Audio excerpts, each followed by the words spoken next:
धर्म मानिले पनि मुस्लिम धर्मलाई सम्मान गरेको छ, मुस्लिम धर्म मानिले पनि हिन्दू धर्मलाई सम्मान गरेको छ। त्यो किसिमको एउटा हाम्रो मिलेर बसेको समाज छ। म सरकारलाई, प्रधानमन्त्रीलाई, गृहमन्त्रीलाई भन्न चाहन्छु, दोषीलाई कारवाही, पीडितलाई न्याय छ। राम राधे राधे। म कृष्ण यादव, हिन्दू सम्राट सेना नेपालको केन्द्रीय उपाध्यक्ष। सर्वप्रथम सम्पूर्ण जति पनि सनातन हिन्दू मोर्चाका जति पनि सङ्घ संस्था छन् सबैलाई हिजोदेखि नै धन्यवाद व्यक्त गर्न चाहन्छु। सबैजनाको सहयोगले आज हाम्रो सनातनीहरूको एउटा जित भएको छ। जुन हामीले 13 बुँदे हिजो राति सम्झौता भएको थियो त्यसलाई सच्याएर 6 बुँदे अझै त्यसमा राखेर गृहमन्त्रीज्यूले हामीहरूलाई आश्वासन दिनुभयो कि हिन्दू राष्ट्र नेपाल गरिने। तर हिन्दू राष्ट्र नेपालमा के छ भने धेरै मान्छेले गलत व्याख्या गरेको छ। त्यसमा के गरेको छन् भने कि मुस्लिमलाई रहन दिँदैन, क्रिस्चियनलाई रहन दिँदैन। हिन्दू राष्ट्र भएपछि सबैको सम्मान, सबैको सत्कार हुन्छ। वासुदेव कुटुम्बकममा विश्वास गरेर हामी वैदिक सनातन हिन्दू धर्मावलम्बी हो। त्यही भएर हिन्दू राष्ट्र नेपाल पहिला थियो, कहिले पनि दंगा फसाद केही पनि भएन। त्यही भएर आजको सम्झौता जुन भयो यो सराहनीय छ। सबैजना शान्त बनाउनु होला। हाम्रो देश शान्ति देश हो। हामी सनातनीहरू त्यही चाहन्छौँ। धन्यवाद।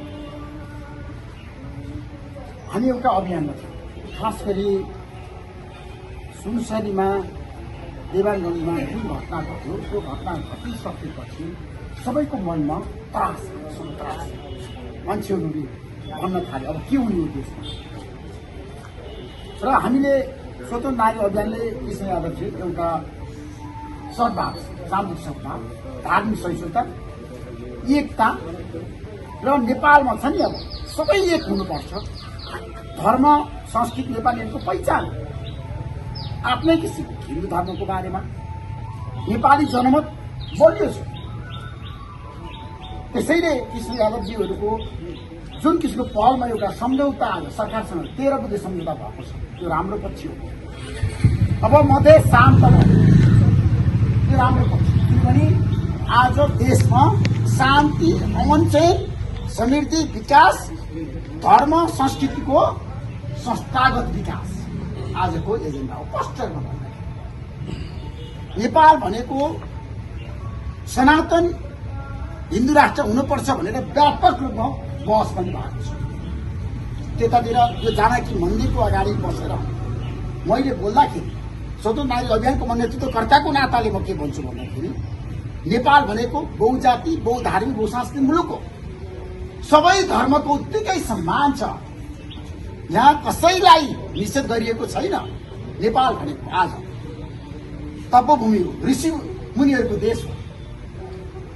त्यसैले कृष्ण यादवजीहरूले हिजोदेखि लगातार उहाँको टिमले, उहाँको संस्थाले सरकारसँग लगातार वार्ता गरेर एउटा सम्झौता भइसकेपछि सबै आन्दोलन टुङ्गिएको छ। स्वतन्त्र नारी अभियानले मधेसमा सामाजिक सद्भाव, धर्म संस्कृति रक्षा र धार्मिक स्वतन्त्रता र देशमा दिगो विकासको कुरा व्यापक रूपमा मधेसमा आएर उनीहरू। त्यसैले अब आज हामी एउटा सन्देश लिएर काठमाडौँ जाँदैछौँ। किन भन्दाखेरि नेपालीहरू एक आपसमा मिलेर बस्न सक्छन्। नेपालीहरू एक आपसमा सबैको अस्तित्व स्वीकार्न सक्छन्।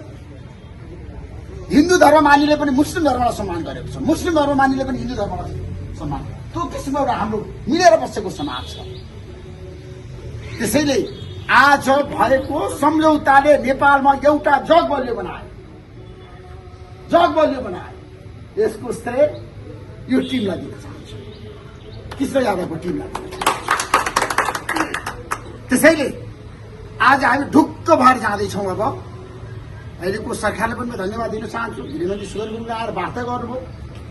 म पनि गणेश यादवको घरमा पुगेँ, कर्फ्यू लागेको ठाउँमा पुगेँ। त्यहाँ पीडा छ, उसको परिवार ठुलो भावविह्वल अवस्थामा पुगेको छ। अर्को कुरा सरकारले सम्झौता गरेका छ। अर्को म ओम प्रकाश कहाँ पुगेँ,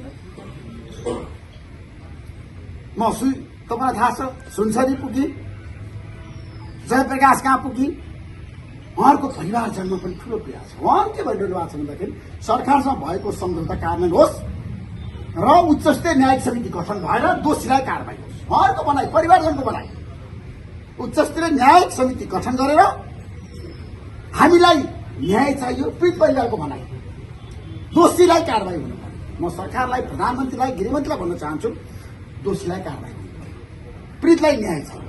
जानकी मन्दिरको अगाडि बसेर मैले भनेको छु आज सिंहदर्श, यसपटक दोषीलाई कारबाही गर्नुपर्छ, जोसुकै होस्। त्यसैले म लामो कुरा गर्न चाहन्न, जानकी माईलाई हात जोडेर दर्शन गरेर यो जानकी भूमिको माटो छोएर भन्न चाहन्छु, देशमा धार्मिक सहिष्णुता चाहिन्छ, एकता चाहिन्छ, सामाजिक सद्भाव चाहिन्छ, गुरुहरूको, ऋषि तपस्वीहरूको यो देशमा सबैको सम्मान हुनुपर्छ, सबैको अस्तित्व कायम हुनुपर्छ। जय जानकी माँ, जय श्रीराम, नमस्कार। अब सबैले आफ्नो ठाउँबाट एउटा अभियान सुरु गरौँ, हाम्रो देशलाई बचाउनुपर्छ। देश रह्यो भने सबै कुरा रहन्छ। देश र जनताको जय होस्। नमस्कार।